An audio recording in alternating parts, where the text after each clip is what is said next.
Do you really think you have a chance against us, Mr. Cowboy? Yippee-ki-yay, motherfucker. The big issue these days, and nothing to do with his talk, is this idea of self-reflection and of things that self-referential things that and the paradoxes that can come out of that. And I find Terence McKenna a kind of self-referential person. He's spoken to us at least once. Twice, I think, right. And each time I have experienced an almost hallucinogenic experience in listening to him talk. And I'm looking forward very much tonight to hearing him speak on dreams, hallucinogens, and UFOs. New and old maps of hyperspace. Take off. Well, thank you very much. I'm very glad to be here. Special thanks to Ruth and Arthur and the Institute for asking me back for a third time. Perhaps the third time is the charm. We'll see here. My name is Terence McKenna, and my training is basically in shamanism and botany and ethnography. And my interest is in hallucinogenic drugs, especially plant hallucinogens, as they're used in a shamanic context. And what impels me to speak to a room full of people like this is the belief that the major important point regarding hallucinogens has been largely overlooked, even though we're now 15 or 20 or 30, depending on how you count it, years into the psychedelic age.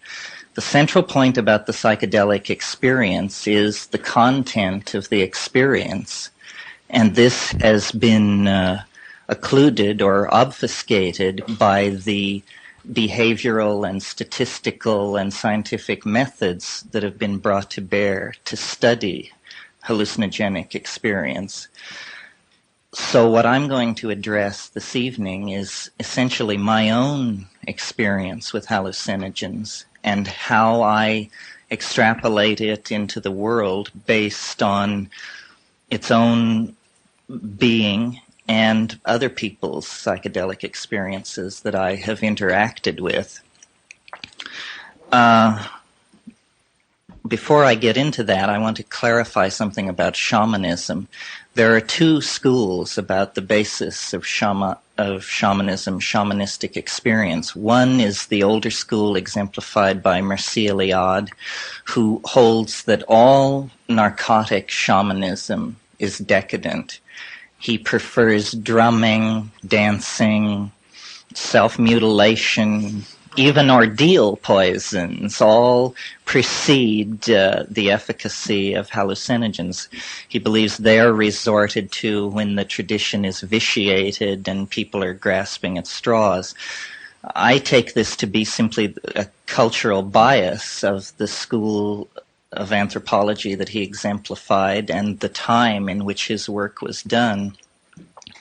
Now, Gordon Wasson has taken the opposite tack and takes the position that non-narcotic shamanism is decadent because it is on its way to becoming ritual. In other words, drumming, fasting, flagellation, all these things work to a degree and sometimes, and they are not dependable in the same way that hallucinogens are. And this has created this plays on Western people's biases in favor of the idea that you have to work hard to get somewhere, and if you don't work hard, it isn't useful. My own experience in looking at non-narcotic shamanism, essentially non-narcotic shamanism in Indonesia and in Nepal, was that Wasson's intuition was very correct.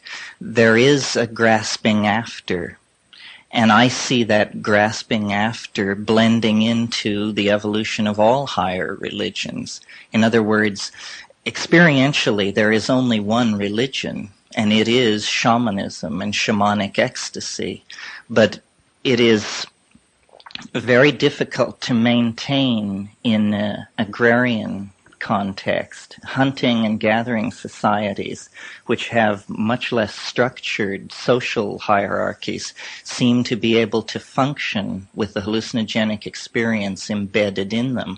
As soon as you rise even to the level of primitive agriculturalists, it becomes much more important to be able to get up in the morning and go to work than it does to have these ecstatic experiences, because the plants have to be tended, the fields tilled, and so on. I formed these opinions about non-narcotic shamanism early in my career of looking at this phenomenon. I didn't contact narcotic shamanism until I went to the Amazon basin, initially in 1971. And although I was familiar with the hallucinogenic state from growing up basically in the counterculture in Berkeley, but what I found in South America after sifting through these various experiences is that the family of drugs constellated around tryptophan, specifically DMT, dimethyltryptamine, and psilocybin, which is chemically very similar to DMT, that these compounds had a relationship to reality far different from all the other hallucinogens. The scopolamine, hyoscyamine, tropane family that you get in datura and that kind of thing, or LSD, which laboratory LSD does not occur in nature, but isomers of it occur in nature, although to be taken at hallucinogenic doses, they must be taken at hundreds of times the amount. So that's basically the scientific, medical, anthropological basis of what I'm saying. A career spent in Asia and more recently in the Amazon looking at this phenomenon. And I want to take my conclusions tonight and contrast them with the modern predicament and try to make a model using the hallucinogenic experience, a model that makes some of the anxieties of being human, and especially some of the anxieties of being human in the 20th century context, more palatable. And to do that, I want to evoke a number of abysses, a number of empty places that our minds tend normally to shy away from. First to invoke them, and then to integrate them through the idea of what is conventionally called the UFO or the UFO experience. These abysses are basically four embedded in a fifth. The four are the biological abyss that is represented by death and dying, that is the central crisis of every individual existence, and almost as a reflection of that crisis on a higher plane, the historical abyss represented by the end of history and the apocalypse and possibly the millennium, but in any case, the end of history that Western religion, whether it be Judaism, Christianity, or whatever, has appointed to our world and made basic to Western man's view of things, and which now, because of the existence of nuclear weapons and this kind of thing, poses a terminal threat to the culture. So, two abysses, the biological and the historical, the latter being symbolized in the apocalyptic crisis. A third abyss could be called the psychological, and this is represented by dreams, most in general experience, and by hallucinogens.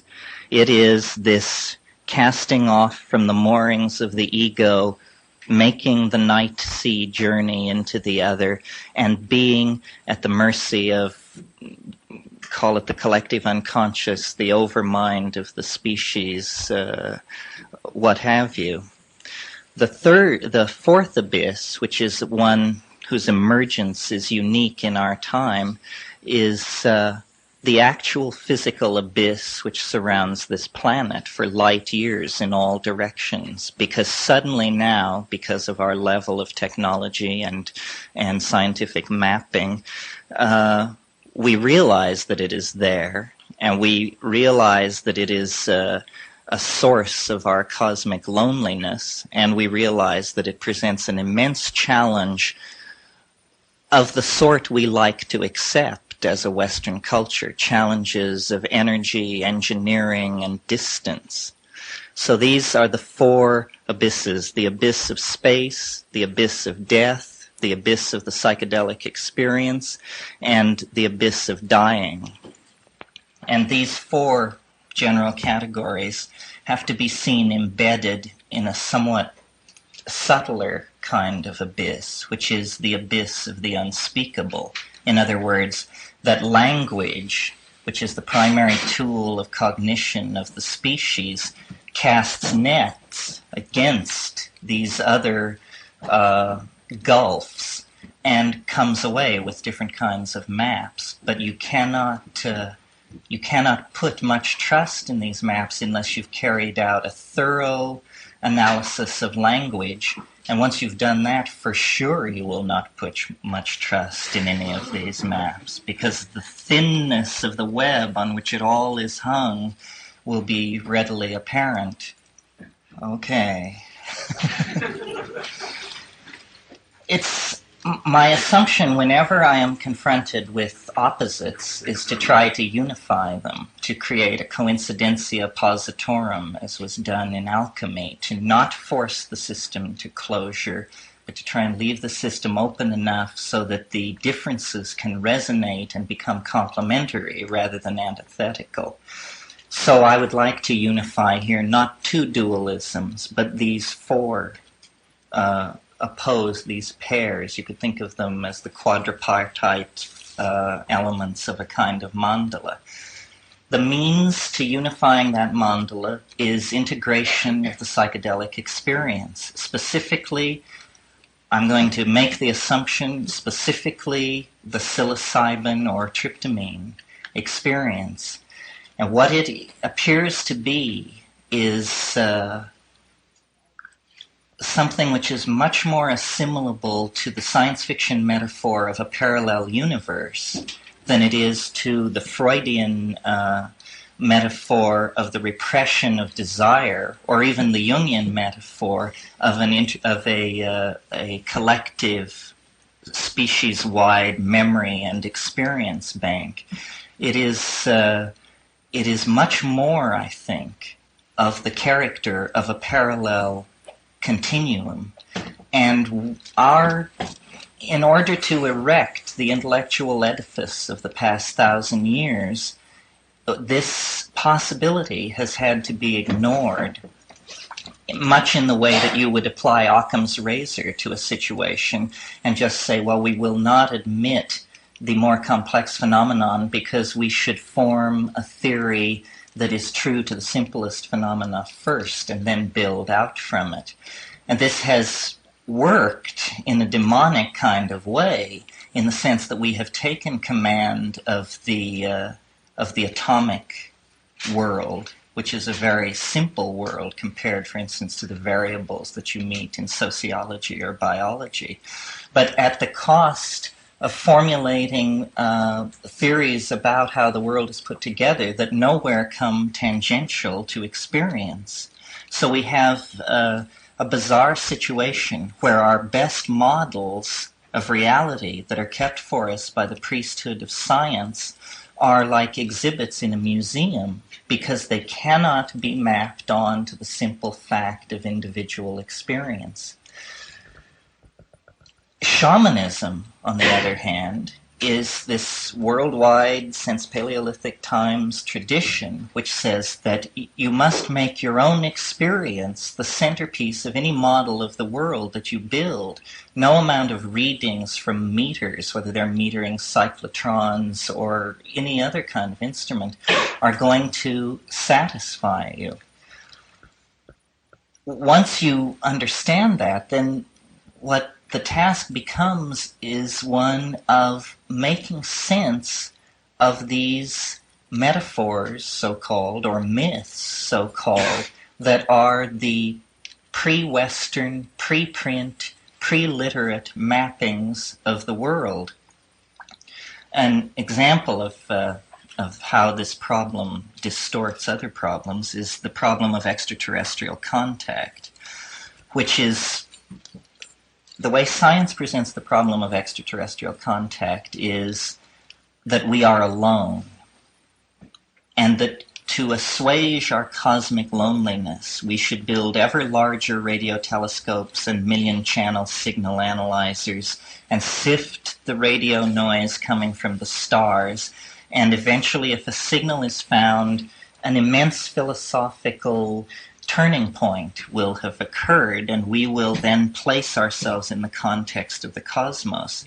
This is actually a red herring kind of argument, because outside of the highly technical Western societies that have evolved in the last 300 years, people have been talking to the other since man began. Angels, demons, fairies, sprites, elves, all of this is as phenomenologically a part of human experience as, we'll say, birds of paradise, which I'm sure none of you have ever had anything to do with, but believe inflexibly that such creatures exist because it is allowed by the experts that they exist.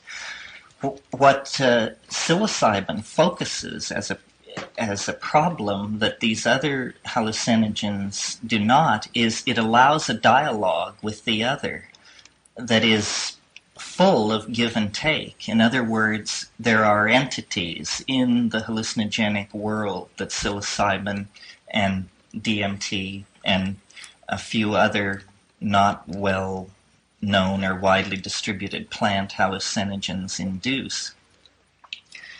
I think it was William Blake who said, the truth cannot be told so as to be understood without being believed. And this is the kind of information that is coming through the psilocybin experience. It is information which you have to believe it. You have to believe it because it has this ring of authenticity. It is the logos. It is the word somehow. And what is being said is that our alienation, and this word is interesting, alienation, our alienation from ourselves has caused us to set up a number of straw men that are keeping us from building actually a mature model of how the universe really works. The content of the dialogue with the other is a content that indicates that man's horizons are infinitely bright, that death is in fact, as Thomas Vaughan put it, the body is the placenta of the soul. And this fact has not yet been assimilated because it runs counter to Western reductionist, materialist empiricism. But this idea that the body is placenta to the soul is not an object of faith or a dogma. It's a program for activity. The activity that it implies should be undertaken is a familiarization with the soul.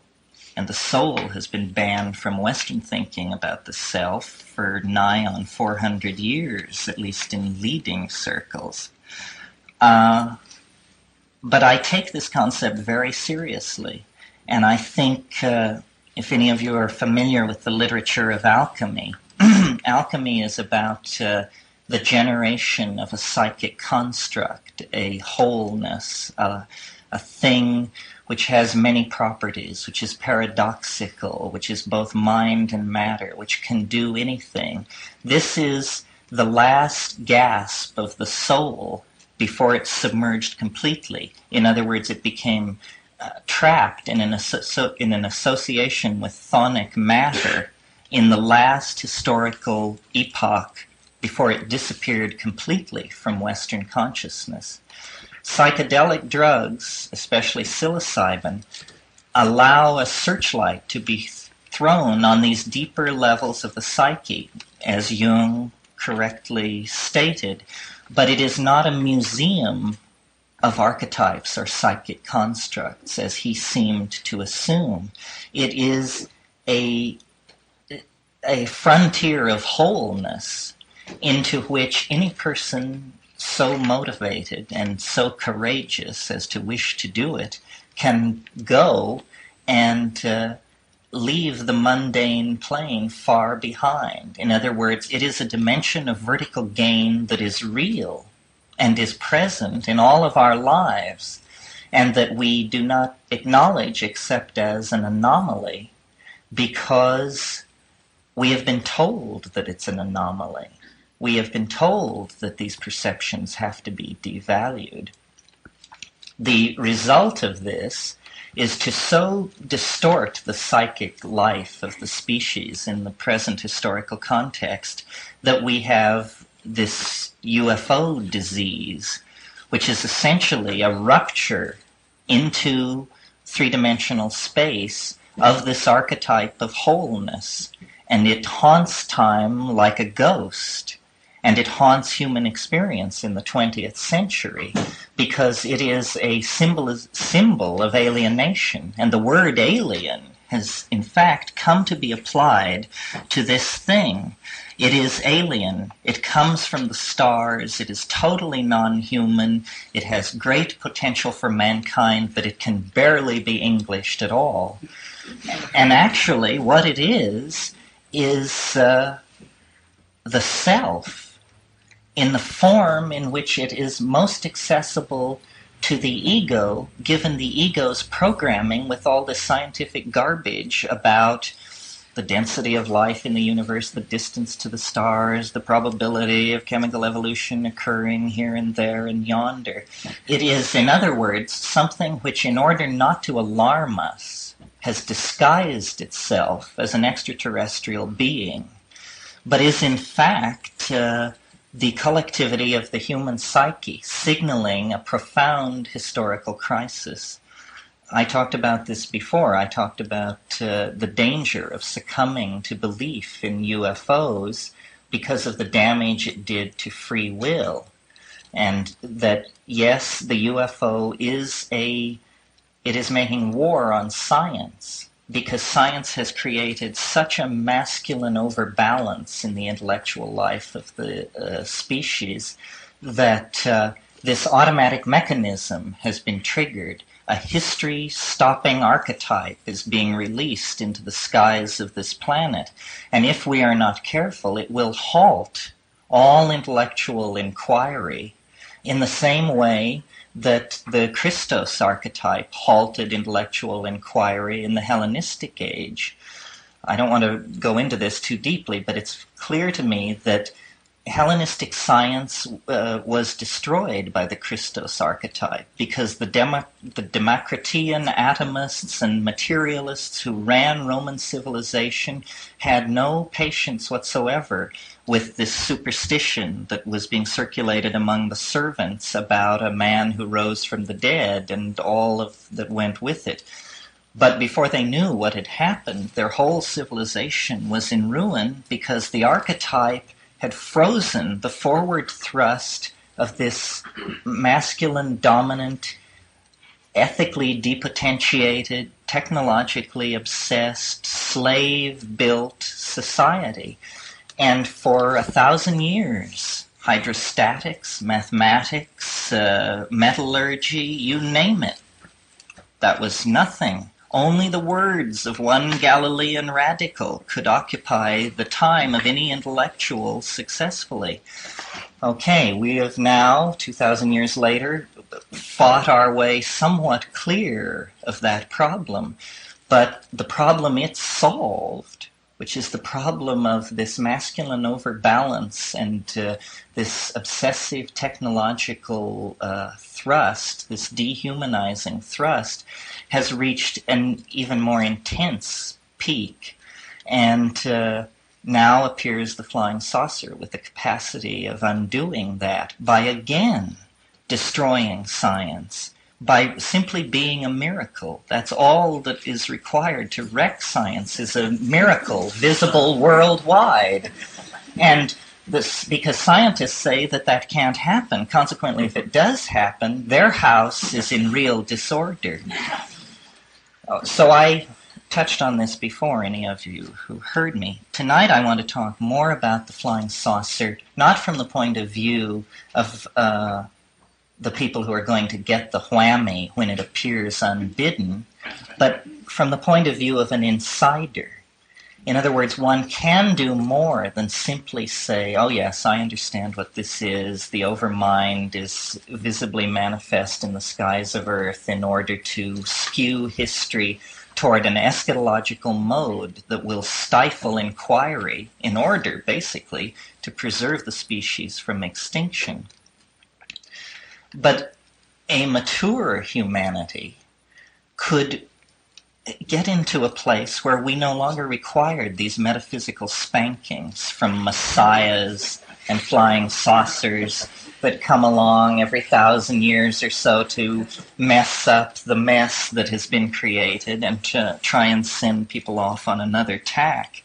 And the way to do this is to look at the abysses that confront man as species and individual and try to unify them. And I think that psilocybin offers a way out because it allows a dialogue with the overmind that is not, you won't read about it in Scientific American or anywhere else. You will carry it out. And the carrying out of this dialogue will essentially eschatologize you as a person and lift you out of the historical context. It's like Stephen Dedalus said in Ulysses, history is the nightmare that I am trying to awake from. Well, I would turn it around a bit and say history is what I am trying to go to sleep from in order to get away from it. In other words, the dream is eschatological. The dream is zero time and outside of history. Escape into the dream. Escape, a key thing charged against these drugs, that they are for escapists. I think the people who make this charge hardly dare dream to what degree they are escapist. Escape. Escape from the planet, from death, and from the problem, if possible, of the unspeakable.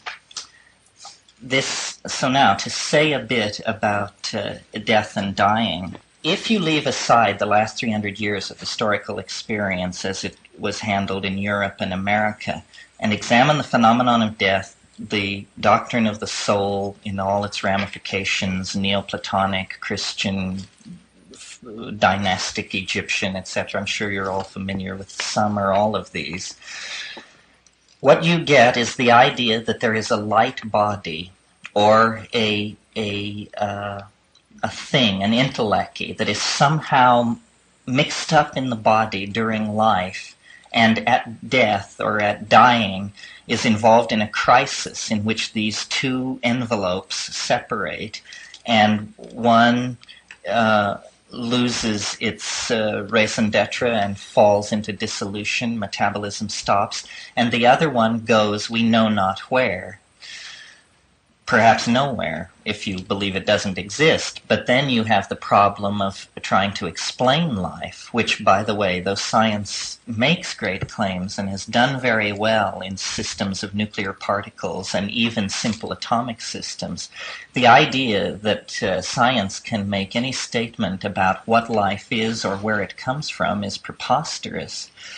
Science has nothing to say about how you can decide to close your hand into a fist, and it happens.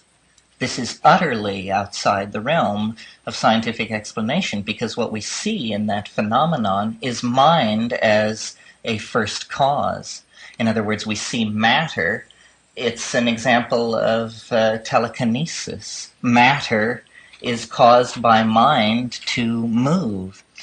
So we need not fear the sneers of science in the matter of the fate or origin of the soul. And as I say, my thrust into this has always been the psychedelic experience, but I've been thinking recently more about dreams, because dreams are a much more generalized form of experience of the hyperdimension, or the mode in which life and mind seem to be embedded. And looking at dreams and looking at what people with shamanic traditions say about dreams, you come to the realization that experientially for those people it is a parallel continuum. The shaman accesses it with hallucinogens or other things which I mentioned, but most efficaciously with hallucinogens. But everybody else accesses it through dreams. Now, Freud's idea about dreams was, I forget the German term, but he called them day residues. He always felt that you could trace the content of the dream down to a distortion of something that happened during the day, or, during waking time.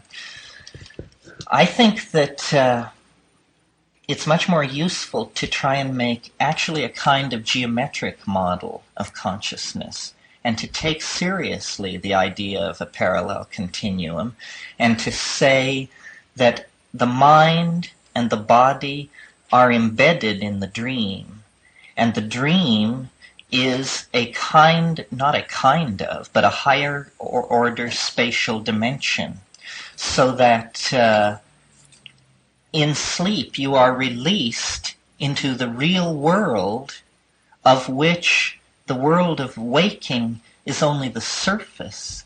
And in a very literal sense, it's the surface. It's the surface in a geometric sense, that there is a plenum, and recent experiments in quantum physics tend to back this up. There is a holographic plenum of information. All information is everywhere. Information that is not here is nowhere. And that information stands outside of historical time. It's like Plato said, time is the moving image of eternity. Eternity, it does not have a temporal existence, even the kind of temporal existence where you say it always existed. It does not have temporal duration of any sort. It is eternity. We are not primarily biology, with mind emerging as a kind of iridescence, a kind of epiphenomenon at the higher levels of organization of biology. We are, in fact, hyperdimensional objects of some sort which cast a shadow into matter. And the shadow in matter is the body. And at death, what happens, basically, is that the shadow withdraws, or the thing which casts the shadow withdraws, and metabolism ceases, and matter, which had been organized into a dissipative structure in a very localized area, sustaining itself against entropy by cycling material in and degrading it and expelling it, that whole phenomenon ceases.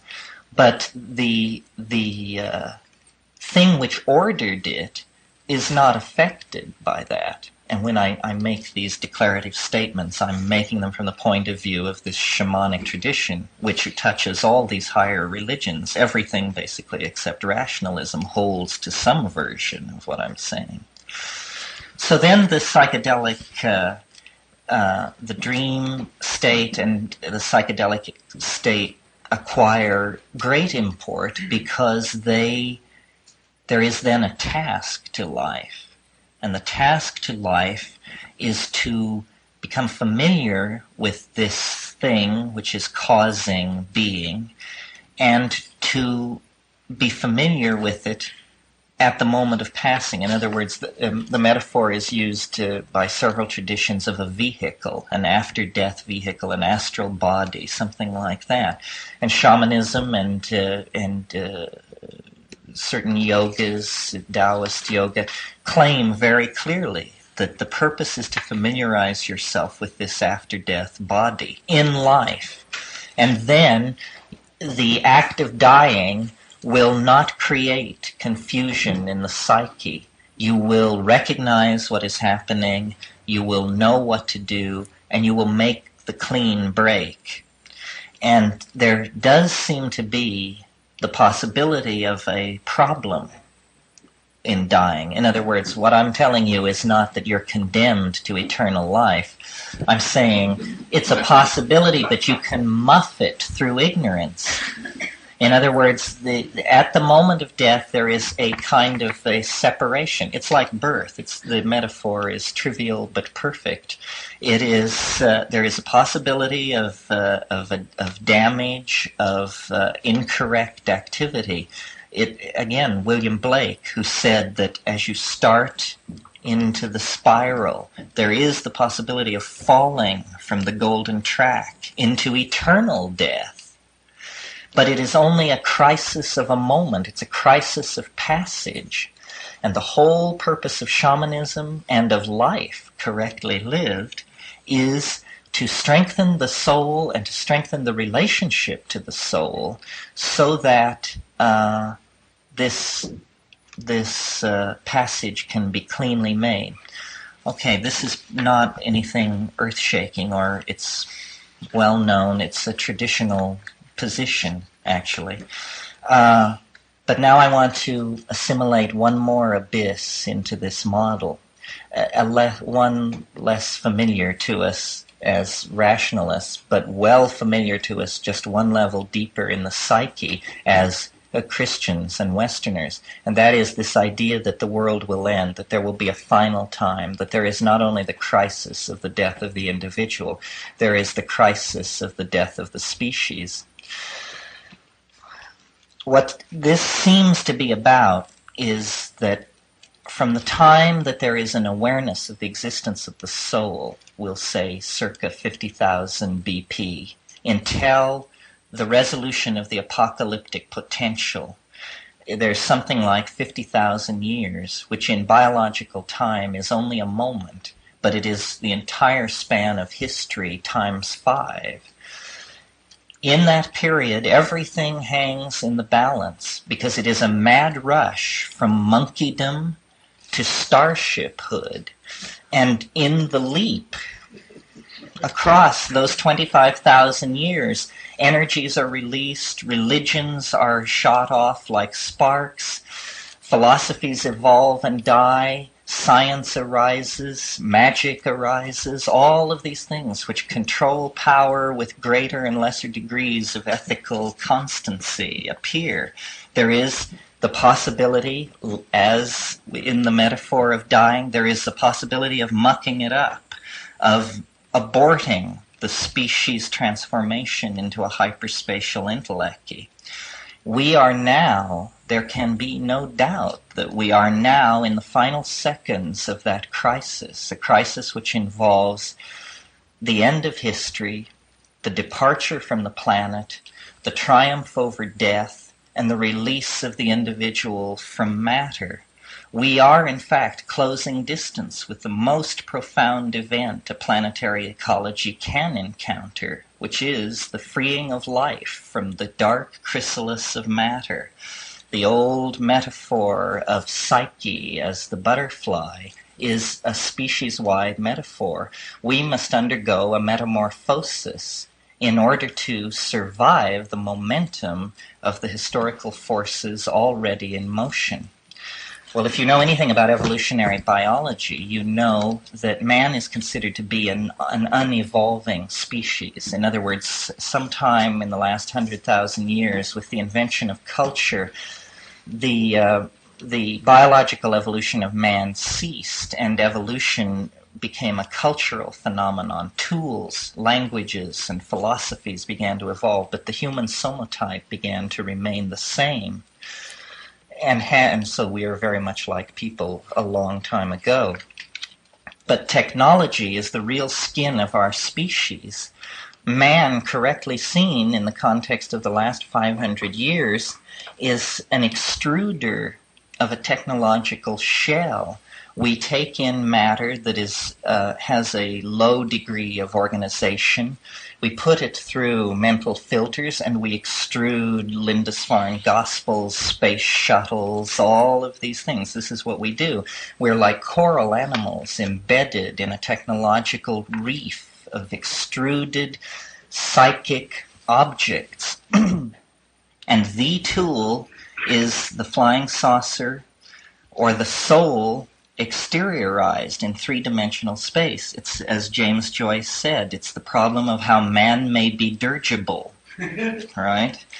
And how man may be dirigible is basically by turning himself inside out. In other words, the body must become an interiorized hologrammatic object embedded in a solid-state hyperdimensional matrix, which is eternal, so that man wanders through Elysium in his body. This is a kind of Islamic paradise that I'm putting out here. Wanders through Elysium in his body, experiencing all the pleasures of the flesh, but not realizing that he is a holographic projection of a solid-state matrix that is micro-miniaturized, superconducting, and nowhere to be found. It is part of the plenum.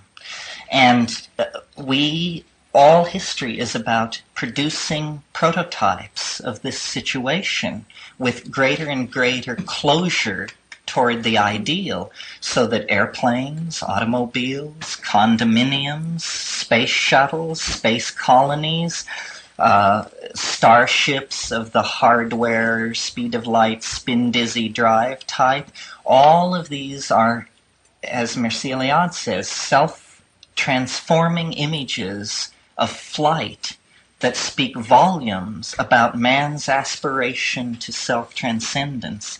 So that our wish, our salvation, and our only hope, basically, is to end the historical crisis by becoming the alien, by ending alienation, by recognizing the alien as the self, in fact, recognizing the alien as an overmind which holds all the physical laws of the planet intact in the same way that you hold an idea intact in your mind. In other words, all these givens, which are thought to be so writ in adamantine, are actually merely the moods of the God, if you will, which we happen to be. And the whole thing about human history is recovering this piece of lost information so that man may be dirigible. Or, again, to quote Finnegan's Wake, Moycane is the red light district of Dublin. Here in Moycane we flop on the seamy side, but up Nient, prospector, you sprout all your worth and you woof your wings. So if you want to be phoenixed, come and be parked.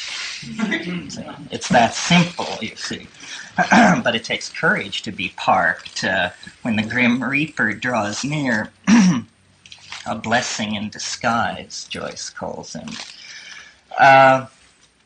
So, to me, what psychedelics point out, and where I think society will go once they are integrated to the point where large groups of people can plan research programs without fear of being persecuted for it, is it models the after-death state. It may do more than model it. It may essentially reveal the nature of it, that our mind, what we each call our mind, can be, the modalities of appearance and understanding can be shifted so that we see it within the context of the one mind. And then problems like the existence of extraterrestrials and that kind of thing become trivial, because the one mind that I'm talking about contains all experiences of the other. There is not the Newtonian universe deployed throughout the parsecs and kiliocosms of physical space and the interior mental universe, they are the same thing.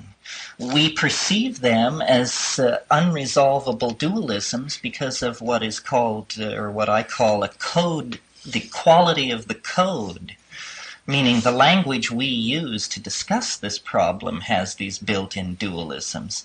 This is a problem of language. All codes have code qualities except the logos. The logos is perfect, and therefore it partakes of no quality other than itself. But so long as you map with something other than the logos, there will be code qualities. And the dualism built in to our language makes the death of the species, the death of the individual, these seem to be opposed things. Likewise, the problems biology and by extrapolation exobiology pose by examining the physical universe versus the angel and demon-haunted world that depth psychology is reporting on is again set up as a dichotomy. All that is needed to go beyond an academic understanding of what I've been saying is to have the experience of this tryptamine-induced ecstasy. In other words, for reasons which I leave to my brother, the tryptamine molecule has this unique property of releasing the structured self into the over-self. And each person who has that experience undergoes a mini-apocalypse, a mini entry and mapping into hyperspace.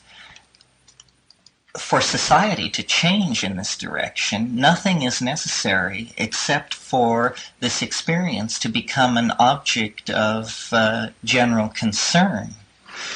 Now, I'm not saying everybody should rush out and take mushrooms, in case you thought that's what I was saying.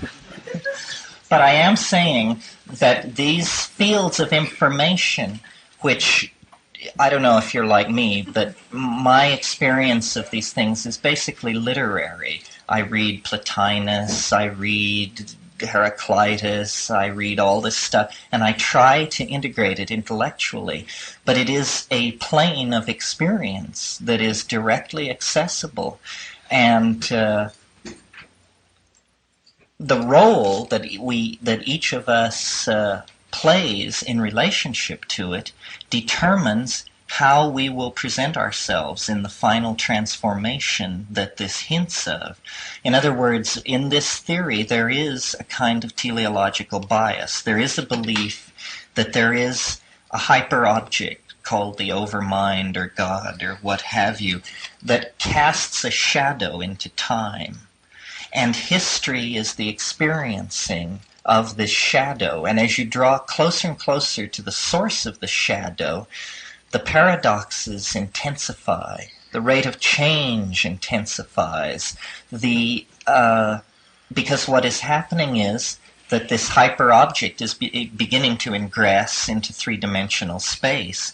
One way of thinking of it is that the dream and the waking world and the world of the dream begin to become one, so that the school of flying saucer criticism, which has said flying saucers are hallucinations, was in a certain sense correct, in that the laws which operate in the dream, the laws which operate in hyperspace, can at times operate in three-dimensional space when the barrier between the two modes becomes weak.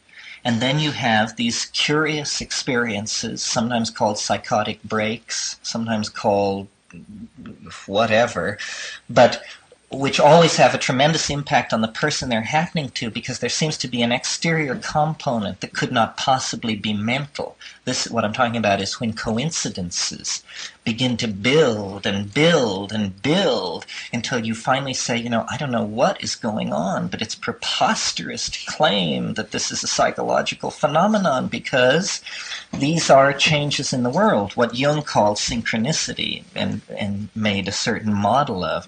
But what it really is that an alternative physics is beginning to impinge on reality. And it is the physics of light, essentially. Light is composed of photons. Photons have no antiparticle. This means that there is no dualism in the world of light. And if you try to imagine the experience from the point of view of a thing made of light, you realize, I'm sure you're all familiar with the conventions of relativity, which say that time slows down as you approach the speed of light. But what is never said about that is that if you move at the speed of light, there is no time whatsoever. There is an experience of time zero. So if you imagine for a moment yourself to be made of light or in possession of a vehicle which can move at the speed of light, there you can traverse from any point in the universe to any other with a subjective experience of time zero. This means that you cross to Alpha Centauri, time zero. But the amount of time that has passed in the relativistic universe is whatever it is, 4.5 years. But if you move at very great distances, if you cross 250,000 light years across to Andromeda, you still have an experience of time zero. The only experience of time that you have is a subjective time that is created by your own mentation. But in relationship to the so-called Newtonian universe, there is no time whatsoever. You exist in eternity. You have become eternal. Now, of course, the universe is aging at a staggering rate all around you in this situation, but you perceive it as a fact of the universe, the way we perceive Newtonian physics as a fact of this universe. So you have essentially translated into this eternal mode that I mentioned, time as the moving image of eternity. You are then away from the moving image. You exist in this static mode. I believe that this is what technology pushes toward, and that there is no opposition between, ecological balance and the people who want to leave the planet and the hyper-technologists and the hyper-naturalists. All of these are red herrings. The real historical entity which is becoming imminent is the human soul, and it is the monkey body has served to carry to this moment of release, and it will always serve as a focus of self-image, but it will exist in a world made by the human imagination. This is what the return to the Father, the transcendence of physis, the rising out of the Gnostic universe of iron that traps the light, all these metaphors, this is what it means. It means release into the human imagination. Very shortly,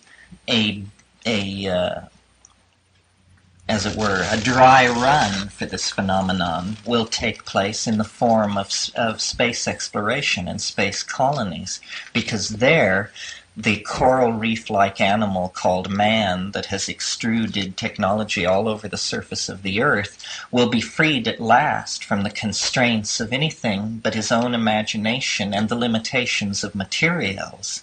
So that, for instance, the earliest space colonies, of course, there will be an effort to duplicate the ecosystem of Hawaii and this and that. These exercises in ecological understanding to prove you know what you're doing. But as soon as this is under control, we will be released into the realm of art, which is what we have always striven for. We will make our world, all of our world, and the world we came from will be maintained as a garden, But what Iliad indicated as these endless metaphors of self-transforming flight will be realized momentarily as the technology of the space colony. What is lining up right behind that, of course, is the fact that the transition from Earth to space is a staggeringly tight genetic filter, a much tighter filter than any previous frontier ever has been. Even the filter, the genetic demographic filter represented by the New World, it's said that, the vitality of America is because only the dreamers and the pioneers and the schemers made the trip across. This will be even more true of the transition to space, and the technological conquest of space will set the stage then for the interiorization of that metaphor and the conquest of inner space and the collapse of the state vectors associated with this technology deployed in Newtonian space. And then man will have become more than dirigible. I think a break here is maybe in order. Let's have a break.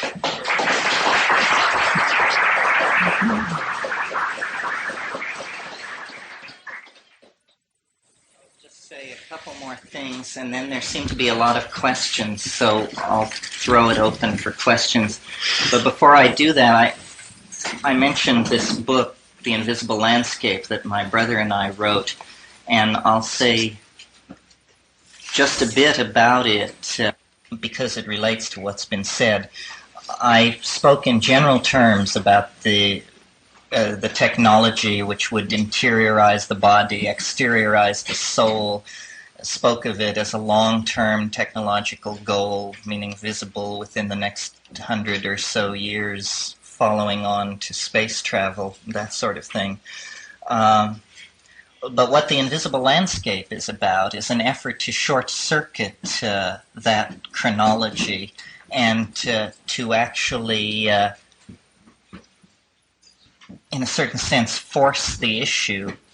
It's the story, or rather it's the intellectual underpinnings of the story of an expedition to the Amazon by my brother and myself and several other people in 1971, in which my brother formulated an idea that involved using harmine and harmaline. These are compounds which occur in Banisteriopsis caapi, which is the woody vine that is the basis for ayahuasca. And ayahuasca is one of these plant hallucinogens that releases you into this dimension I'm discussing. An effort to use harmine in conjunction with the human voice in what we called the experiment at La Chorrera, which was basically, you can take it as very loose science or very tight magic, but it was an effort to use sound to charge the molecular structure of these harmine molecules metabolizing in vivo in the body in such a way that they would bind preferentially into certain molecular structures. Our candidate at the time was DNA.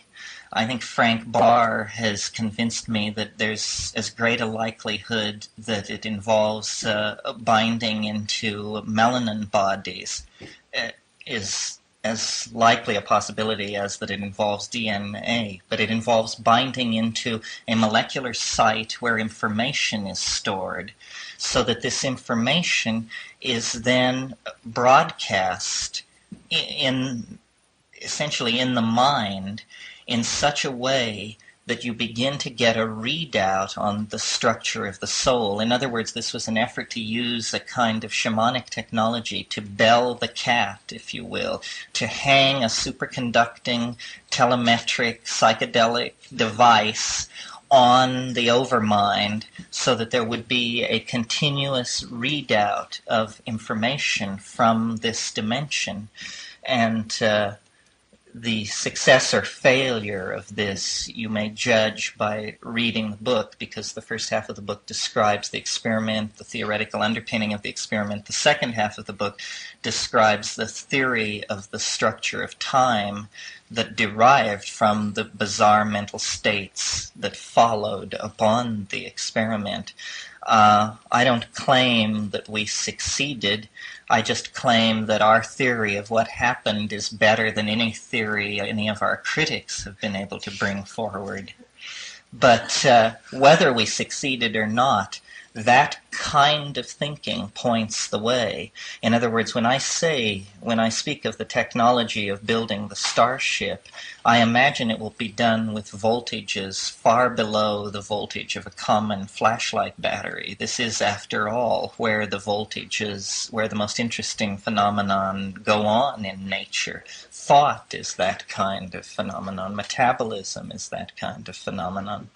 So I think that an Aquarian science, or a science that places the psychedelic experience at the center of its program of investigation, should move toward a practical realization of this goal, the goal of eliminating the barrier between the ego and the overself, so that the ego can perceive itself as an expression of the overself, so that the anxiety of being cast into matter, of apparently facing a tremendous biological crisis in the form of death, of apparently facing a tremendous physical species crisis in the form of the apocalypse, the crisis of limitation in physical space by being planet-bound, all of these things can be obviated by cultivating the soul, basically, by practicing shamanism using these tryptamine drugs that I've described. And my plea to scientists, administrators, and politicians who may be listening to my voice is to look again at psilocybin, to not lump it with the other psychedelics, to realize that it is a phenomenon unto itself, and it has an enormous potential for transforming mankind, not simply transforming the people who take it, but it is like an art movement or a mathematical understanding or a scientific breakthrough. It holds the possibility of transforming the entire society simply by virtue of the information that is coming through. This is a source of gnosis, and the voice of gnosis has been silenced in the Western mind for at least 1,000 years. I like to think that when these Franciscans and Dominicans arrived in Mexico in the 16th century, they immediately set about stamping this thing out. The Indians called it Tianonacatl, the flesh of the gods. Well, the Catholic Church has a monopoly on theophagia, and was not pleased by this particular approach to what was going on.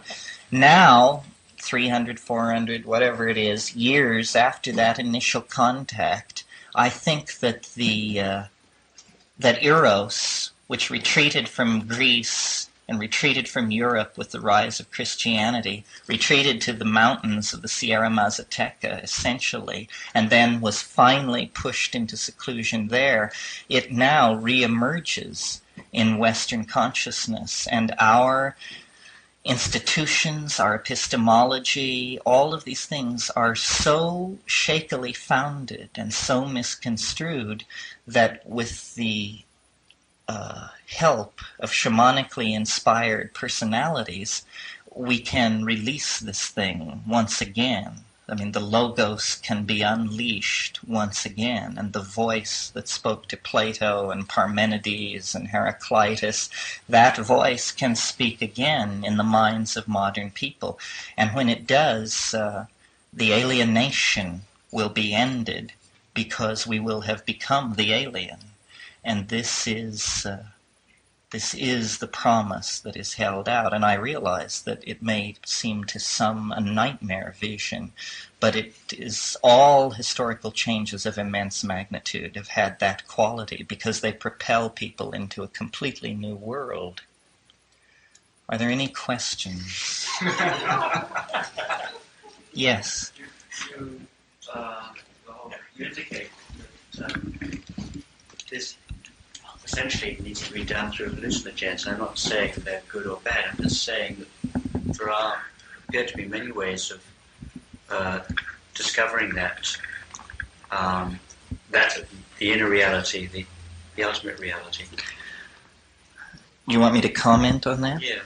I agree with you that this is a strongly held position. I always, in my explorations, have recourse to my own experience, and I've not had good luck with any of these other techniques. I spent time in India, practiced yoga, scoured the various rishis, roshis, geshes, and gurus that Asia had to offer. And I believe they must be talking about something, but in my experience, it is so pale and so far removed from the actual closure with the intense tryptamine ecstasy that I don't really know what to make of it. And I am willing to believe these things are possible. I just must be a very grounded person. Well, maybe it's a shortcut for a lot of people. Well, Tantra, for instance, claims to be that's what Tantra means, is the shortcut path. And certainly they might be on the right track. Sexuality, orgasm, these things do have tryptamine-esque qualities to them. But the main thing about psilocybin, and I stress it over all these other hallucinogens, is information. Immense amounts of information. In my experience, a hallucinogen like LSD, the hallucinations seem largely to be somehow related to the structure of the optic nerve, or they are essentially trivial. They are geometric patterns, shifting lights, this and that, but unless synergized by another drug. The classic psychedelic experience that started it all with Huxley and those people was, I believe, 200 micrograms of LSD and 30 milligrams of mescaline. And I would believe that that would deliver a visionary experience rather than an experience of hallucinations. And the difference is, what psilocybin shows you is not colored lights and moving grids. It shows you places, jungles, cities, machines, books, architectonic form of incredible complexity. Just click, click, click. There is no possibility that this could be construed as noise of any sort. It is, in fact, the most highly ordered visual information that you ever experience. Much more highly ordered than the visual experience I'm having at this moment of this room. But information in the form of a flood of data, that isn't gnosis. I mean, if you fill out what you mean, you certainly must mean something more important than Well, data. No. I think I talked about this last time, that Philo-Judaeus talks about what he calls a more perfect logos. He says a more perfect logos would be beheld rather than heard. In other words, the formulation you get in the Gospel of John, in principio et verbum caro factum est. In the beginning was the Word. Yes, it was the Word in the beginning, but this is a strange kind of word. It is a word which is visually beheld, and the language in which the gnosis communicates is a language of visual forms, such that there is no ambiguity about meaning, because there is no recourse to a dictionary of agreed upon signification. It is purely beheld. This is why it's very hard. One of the main problems with psychedelic drugs is to bring back information, because it is hard to English it. And the reason it's hard to English it is because it's like trying to make a three-dimensional rendering of a fourth-dimensional object. Only through the medium of sight can the true modality of this logos be perceived. That's why it's so interesting, and I should have maybe talked more about it, that psilocybin and ayahuasca, which is this aboriginal drug which uses tryptamine to make it run, is there's a telepathic component, which is there is a shared state of mind, because the unfolding hallucination is shared in complete silence. And, it's very hard to prove this to a scientist, but if four people are having this experience, one person can monologue it and then cease the monologue, and another person will take it up. Everyone is seeing the same thing. And this, it is the quality of being visual information, to answer your question, Arthur, that seems to make this logos believable, in the way that I quoted William Blake when he said, the truth cannot be told. That is very powerful, that statement. And you do believe it. That, yes. You do believe it. But I was going to say that you speaking of seeing, and we say QED after a demonstration in geometry, but the Hindus say behold. Now, the seeing involved there, I wouldn't think of as visual, but it does get the word seeing, the name seeing. You somehow, your whole, I wouldn't say mind, your being resonates. I like to use the term recognize. Mm-hmm. You see that, let's say, this is the same thing as the other thing.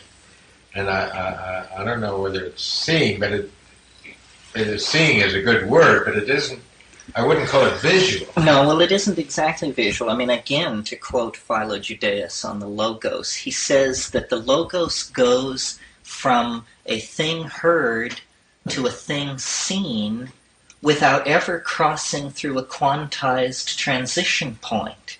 And yet this seems impossible. It seems a logical impossibility, because it is either one or the other.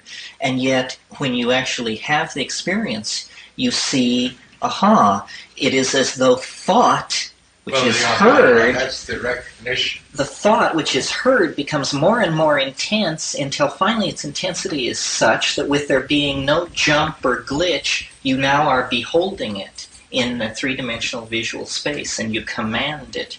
And this is very typical of psilocybin. Yes? I have two questions. One, when you were talking in terms of the dialogue, I was wondering if you could kind of be more descriptive in that regard. And the other thing was, as far as the effects of this type of experience, especially over, say, a prolonged period of time on the body, and the body is as an energy system, and how do you balance that, or how do you counteract possible negative effects? Or Okay, well, I'll take the last part first, which is about the body. I'm not an abuser. It takes me a long time to assimilate each experience, and I feel, I never have lost my respect for it. I mean, I really feel dread is one of the emotions that I always feel as I approach it, because I have no faith that my sails won't be ripped this time. I always make the metaphor, it's like sailing out onto a dark ocean in your little skiff.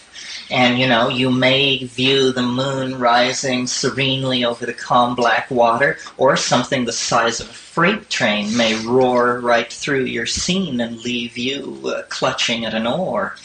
And I don't know, astrology is maybe helpful in figuring out when to go and when not to go, but there needs to be a way to figure out when to go and when not to go. Now, your question about the dialogue, I mean this very literally.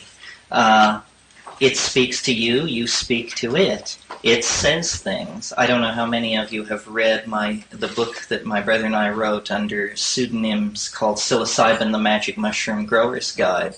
But in the introduction there's a rap which is all about I am old, 50 times older than thought in your species, and I came from the stars. Well, that's verbatim, I just was writing it furiously. And sometimes it's very human. I mean, my approach to it is Hasidic. I rave at it. It raves at me. We argue about what it's going to cough up and what it isn't. And I say, well, look, I'm the grower. You can't hold back on me. And it says, well, but if I showed you the flying saucer for 5 minutes, you would figure out how it works. And I said, well, come through. I remember once I asked it, what was it?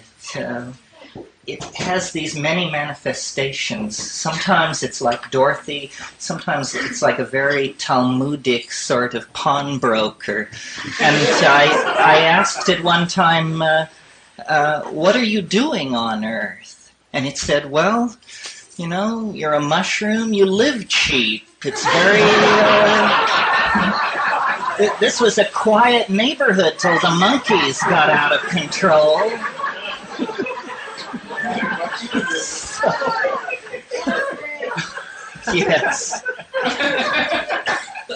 can get some clarification on some of the things you said.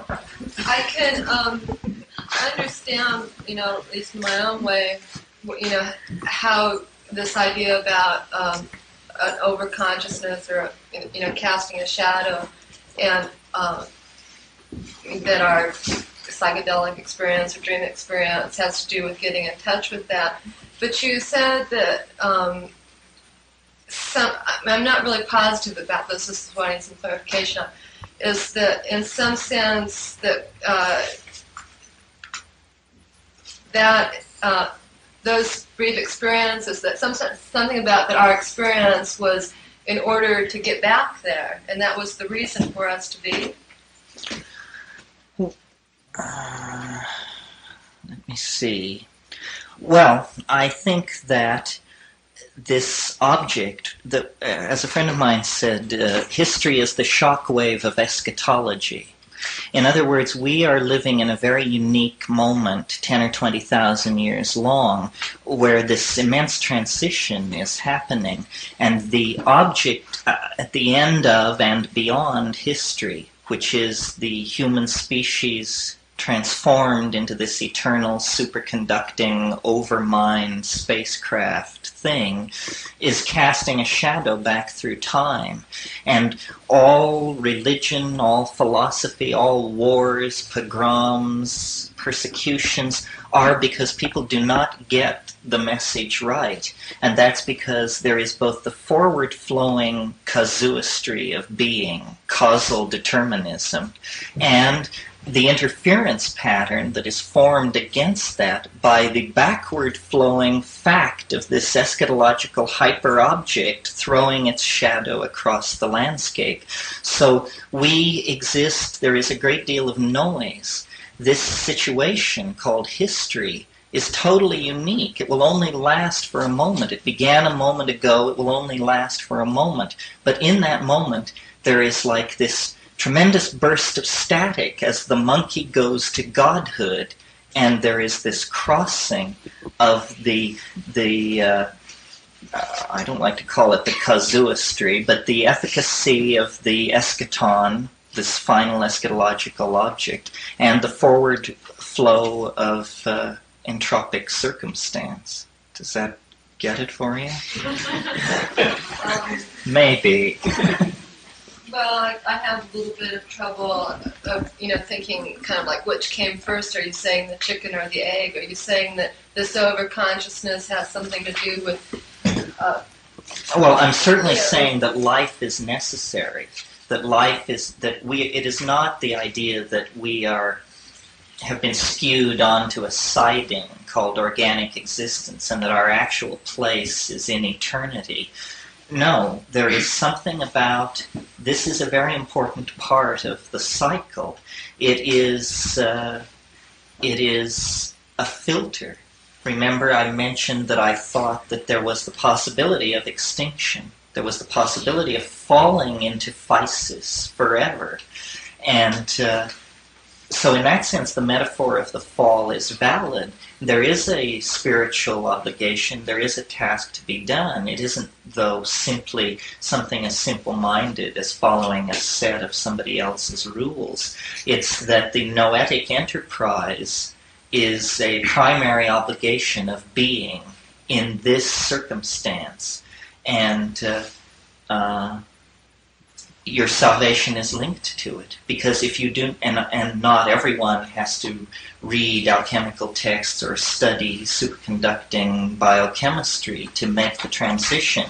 Most people make it naively by thinking clearly about the present at hand. But we are intellectuals trapped in a world of too much information. Innocence is gone for us. We cannot expect to cross the rainbow bridge through the act of a good act of contrition. That won't be sufficient. We have to understand. And I recall, Whitehead said, understanding is the apperception of pattern as such, because to fear death is to not understand what's going on. And to even see it as a big deal is to not understand what's going on, although I don't claim to have reached that exalted plane. But cognitive activity is the defining fact of humanness. Language, thought, analysis, art, poetry, myth-making, these are the things that point the way toward the realm of being of the eschaton. That is what Joyce means when he says man may become dirigible. In other words, man may be released into a realm of pure engineering. The imagination is everything. This was Blake's perception. This is where we come from. This is where we're going. And it is only to be approached through cognitive activity, I think.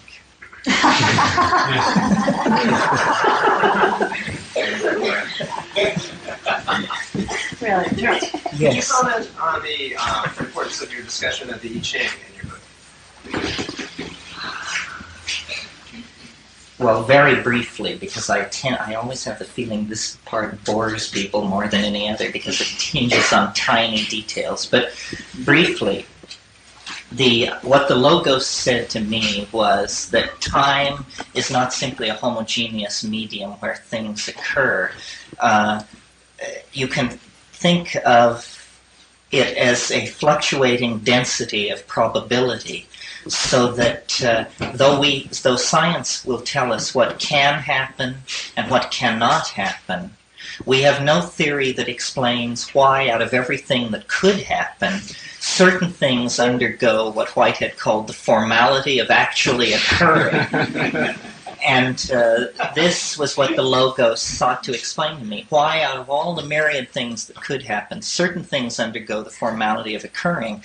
And it is because there is a modular hierarchy of waves of temporal conditioning or temporal density, or in other words, a given moment, it is more likely for a certain event rated highly improbable. It is more probable at some moments than others. And taking that simple perception and being led by the hand, by the Logos, we were able to construe maps of time, which we run on a computer, and which give a map of the ingression of what I call novelty, the ingression of novelty into time. Now, as a general statement, it's obvious that novelty generally is increasing. It has been since the very beginning of the universe, because first there was only the possibility of nuclear interaction, and then as temperatures fell and below the bond strength of the nucleus, atomic systems could be formed, and then as temperature fell, molecular systems could be formed. Then much later, life became possible, and then as very high life forms, complex life forms evolved, thought became possible, culture was invented, then with the invention of printing and language, and then printing, and then electronic information movement and this kind of thing. What is happening is there is an ingression of novelty toward what Whitehead, and I took his term, call concrescence. And this is a tightening gyre. Everything is flowing together. And in fact, the man-made lapis, the alchemical stone at the end of time, occurs when everything flows together, when the laws of physics are obviated and the universe disappears, and what is left is the tightly bound plenum, the monad, if you wish, able to express itself for itself rather than able only to cast a shadow into physis as its reflection. And I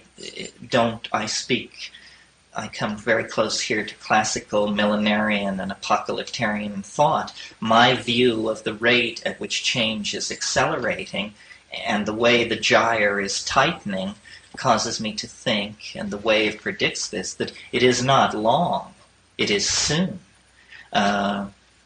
50 years, 25 years, 35 years, then this event will occur. It is the entry of the species into hyperspace, but it will appear to be the collapse of the state vector and the end of physical laws and the release of the mind into itself.